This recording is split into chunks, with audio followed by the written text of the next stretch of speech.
बहुत पुरानी बात है। धारा नगरी में गंधर्व सेन नाम का एक राजा राज करते थे। उसके 4 रानियां थीं। उनके 6 लड़के थे जो सबके सब बड़े ही चतुर और बलवान थे। संयोग से एक दिन राजा की मृत्यु हो गई और उनकी जगह उनका बड़ा बेटा शंख गद्दी पर बैठा। उसने कुछ दिन राज किया, लेकिन छोटे भाई विक्रम ने उसे मार डाला और स्वयं राजा बन बैठा। उसका राज्य दिनों दिन बढ़ता गया और वह सारे जम्बूद्वीप का राजा बन बैठा।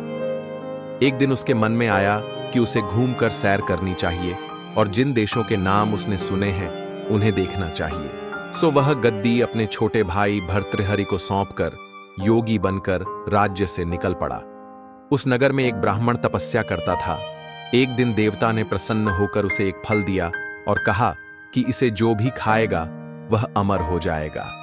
ब्राह्मण ने वह फल लाकर अपनी पत्नी को दिया और देवता की बात भी बता दी। ब्राह्मणी बोली, हम अमर होकर क्या करेंगे?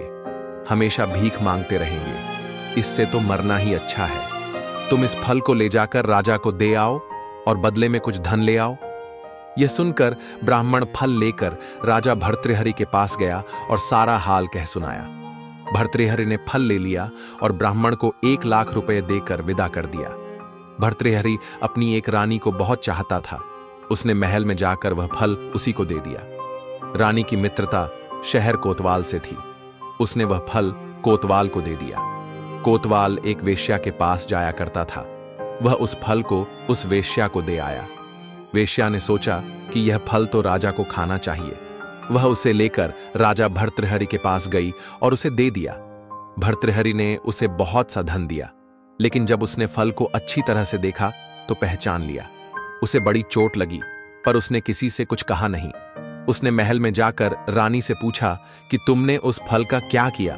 रानी ने कहा, मैंने उसे खा लिया। राजा ने वह फल निकालकर दिखा दिया। रानी घबरा गई और उसने सारी बात सच सच कह दी। भर्तृहरि ने पता लगाया तो उसे पूरी बात ठीक ठीक मालूम हो गई। वह बहुत दुखी हुआ। उसने सोचा, यह दुनिया माया जाल है, इसमें अपना कोई नहीं। वह फल लेकर बाहर आया और उसे धुलवाकर स्वयं खा लिया। फिर राजपाट छोड़ योगी का भेष बना जंगल में तपस्या करने चला गया। भर्तृहरि के जंगल में चले जाने से विक्रम की गद्दी सूनी हो गई। जब राजा इंद्र को यह समाचार मिला तो उन्होंने एक देव को धारा नगरी की रखवाली के लिए भेज दिया। वह रात दिन वहीं रहने लगा। भर्तृहरि के राजपाट छोड़कर वन में चले जाने की बात विक्रम को मालूम हुई तो वह लौटकर अपने देश में आया। आधी रात का समय था। जब वह नगर में घुसने लगा तो देव ने उसे रोका। राजा ने कहा, मैं विक्रम हूं, यह मेरा राज्य है, तुम रोकने वाले कौन होते? देव बोला, मुझे राजा इंद्र ने इस नगर की चौकसी के लिए भेजा है। तुम सच्चे राजा विक्रम हो तो आओ, पहले मुझसे लड़ो। नान राजन दोनों में लड़ाई हुई। राजा ने जरा सी देर में देव को पछाड़ दिया। तब देव बोला, हे राजन, तुमने मुझे हरा दिया, मैं तुम्हें जीवन दान देता हूं। इसके बाद देव ने कहा, राजन, एक नगर और एक नक्षत्र में तुम 3 आदमी पैदा हुए थे। तुमने राजा के घर में जन्म लिया, दूसरे ने तेली के और तीसरे ने कुम्हार के। तुम यहां का राज करते हो। तेली पाताल का राज करता था। कुम्हार ने योग साध कर तेली को मारकर शमशान में पिशाच बना सिरस के पेड़ से लटका दिया है।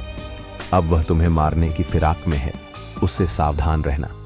इतना कहकर देव चला गया और राजा महल में आ गया। राजा को वापस आया देख सबको बड़ी खुशी हुई। नगर में आनंद मनाया गया। राजा फिर राज करने लगा। एक दिन की बात है कि शांतिशील नाम का एक योगी राजा के पास दरबार में आया और उसे एक फल देकर चला गया। राजा को आशंका हुई कि देव ने जिस आदमी को बताया था कहीं यह वही तो नहीं है। यह सोच उसने फल नहीं खाया, भंडारी को दे दिया। योगी आता और राजा को एक फल दे जाता। संयोग से एक दिन राजा अपना अस्तबल देखने गया था। योगी वहीं पहुंच और फल राजा के हाथ में दे दिया। राजा ने उसे उछाला तो वह हाथ से छूटकर धरती पर गिर पड़ा।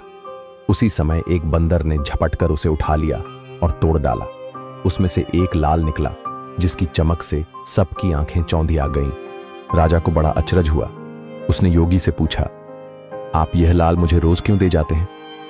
योगी ने जवाब दिया, महाराज, राजा, गुरु, ज्योतिषी, वैद्य और बेटी इनके घर कभी खाली हाथ नहीं जाना चाहिए। राजा ने भंडारी को बुलाकर पीछे के सब फल मंगवाए। तोड़वाने पर सब में से एक एक लाल निकला। इतने लाल देखकर राजा को बड़ा हर्ष हुआ। उसने जौहरी को बुलवाकर उनका मूल्य पूछा। जौहरी बोला, महाराज, ये लाल इतने कीमती हैं कि इनका मोल करोड़ों रुपयों में भी नहीं आंका जा सकता। एक एक लाल एक एक राज्य के बराबर है। यह सुनकर राजा योगी का हाथ पकड़कर गद्दी पर ले गया। बोला, योगीराज, आप सुनी हुई बुरी बातें दूसरों के सामने नहीं कही जाती। राजा उसे अकेले में ले गया। वहां जाकर योगी ने कहा, महाराज, बात यह है कि गोदावरी नदी के किनारे मसान में मैं एक मंत्र सिद्ध कर रहा हूं। उसके सिद्ध हो जाने पर मेरा मनोरथ पूरा हो जाएगा। तुम एक रात मेरे पास रहोगे तो मंत्र सिद्ध हो जाएगा। एक दिन रात को हथियार बांधकर तुम अकेले मेरे पास आ जाना। राजा ने कहा, अच्छी बात है। उपरांत योगी दिन और समय बताकर अपने मठ में चला गया। वह दिन आने पर राजा अकेला वहां पहुंचा। योगी ने उसे अपने पास बिठा लिया।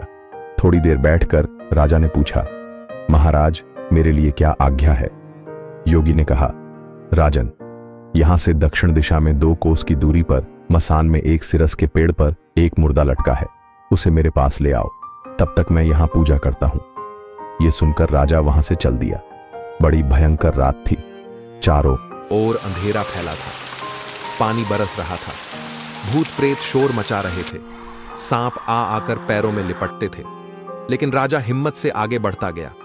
जब वह मसान में पहुंचा तो देखता क्या है कि शेर दहाड़ रहे हैं, हाथी चिंघाड़ रहे हैं, भूत प्रेत आदमियों को मार रहे हैं। राजा बेधड़क चलता गया और सिरस के पेड़ के पास पहुंच गया।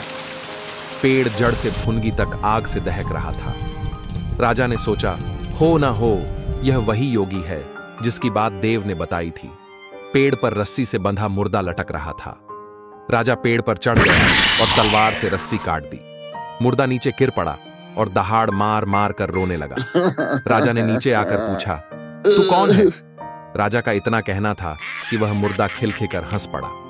राजा को बड़ा अचरज हुआ। तभी वह मुर्दा फिर पेड़ पर जा लटका। राजा फिर चढ़कर ऊपर गया और रस्सी काट मुर्दे का बगल में दबा नीचे आया। बोला, बता, तू कौन है? मुर्दा चुप रहा। तब राजा ने उसे एक चादर में बांधा और योगी के पास ले चला। रास्ते में वह मुर्दा बोला, मैं बेताल हूं। तू कौन है और मुझे कहां ले जा रहा है? राजा ने कहा, मेरा नाम विक्रम है। मैं धारा नगरी का राजा हूं। मैं तुझे योगी के पास ले जा रहा हूं। बेताल बोला, मैं एक शर्त पर चलूंगा। अगर तू रास्ते में बोलेगा तो मैं लौटकर पेड़ पर जा लटकूंगा। राजा ने उसकी बात मान ली। फिर बेताल बोला, पंडित, चतुर और ज्ञानी, इनके दिन अच्छी अच्छी बातों में बीतते हैं, जबकि मूर्खी के दिन कलह और नींद में। अच्छा होगा कि हमारी राह भली बातों की चर्चा में बीत जाए। मैं तुझे एक कहानी सुनाता हूं, ले।